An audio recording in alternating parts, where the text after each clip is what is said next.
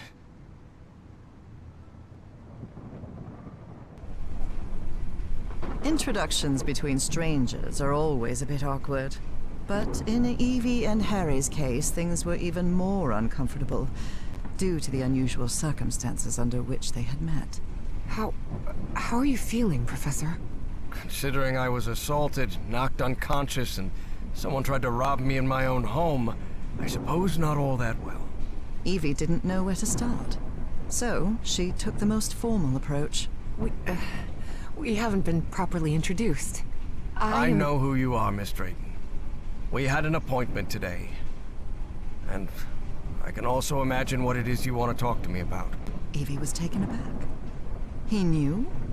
So Professor Everhart had read her letters after all? I suppose you have some questions for me, so go ahead. What is, or was, that statuette? You haven't touched any of the pieces of it, have you? No.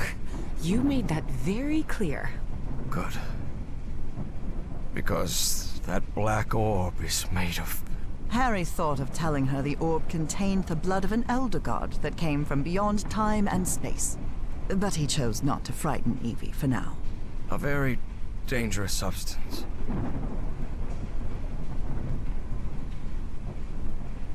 Dangerous? What do you mean? Is it toxic? Worse than that. I've seen people lose their sanity and their health just by coming into contact with that substance.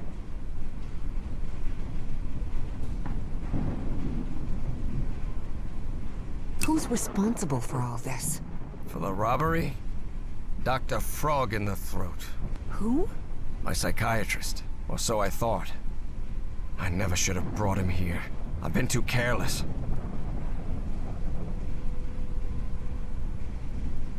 I read in a Herald article that the statuette was found in an excavation in Virginia. Is that correct? Yes. In the caves near the Rappahannock River. It was led by a professor from Miskatonic, right? Paisley or Presley? Nathaniel Wingate Peasley. Yes, Peasley. Do you think it would be possible to speak with him? No. He passed away a few years ago. Of natural causes. Or so I hope.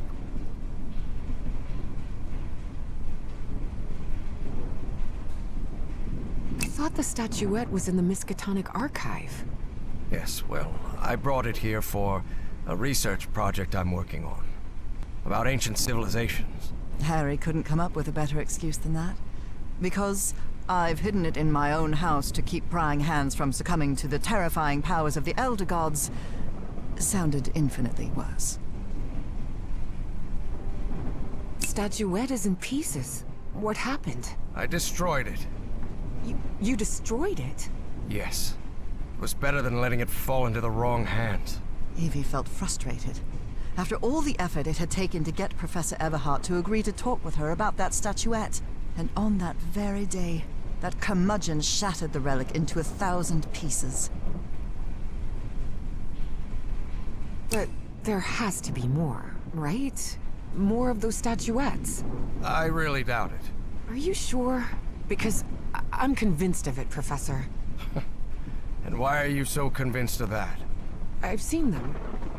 In my dreams. What are you talking about? Dreams about strange and ancient artifacts brought Harry bad memories. For personal reasons. My dreams. I mentioned them in my letters. You remember? So, I have long dreamed of a place. It's an ancient stone city, hidden in the jungle, from prehistoric times. And there are more statuettes like that one, all holding those black orbs. Miss Drayton, you better forget about... So, if Peasley found that statuette in Virginia, maybe there could be more there. Listen to me, Miss Drayton. Maybe in those caves I could find Enough more... of that! How could you be such a fool? Haven't you listened to a single word I've said? Don't you ever think of going near that cave in Virginia? Professor, you can't be serious. I need answers. Of course I'm serious! I forbid it!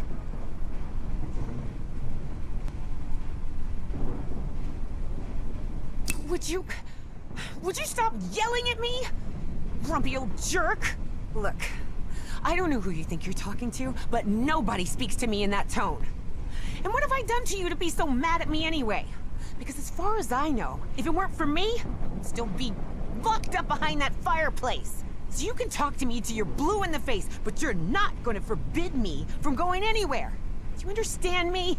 It had been years since anyone raised their voice at Harry, and for the first time in a long time, he felt that an interaction with another human being had been authentic. Perhaps not very enjoyable, but authentic nonetheless. That fireplace can be opened from the inside, Miss Drayton. Oh, well, But even so, I owe you an apology. You've taken quite a risk without even knowing me, Miss Drayton.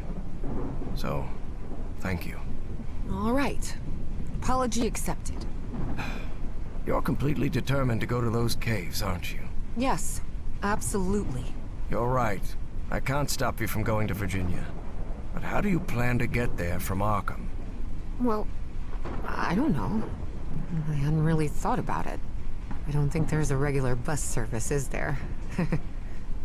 No, there is not. So here's my proposal. I'll go to Virginia with you. I'll take care of all the expenses, don't worry. If there's one thing I have plenty of, it's money. All I ask in return is that you please follow my instructions while we're there. And be very careful. We'll look for whatever it is you want to find there, and then we'll leave. Agreed, Miss Drayton? Yes, yes. Thank you so much, Professor. And don't worry. I promise I won't get in any trouble. Harry couldn't help but doubt that Evie would keep her promise. But even so, he immediately liked that sharp-tongued and stubborn girl, which made sense. Harry had been a good friend of Evie's father, after all.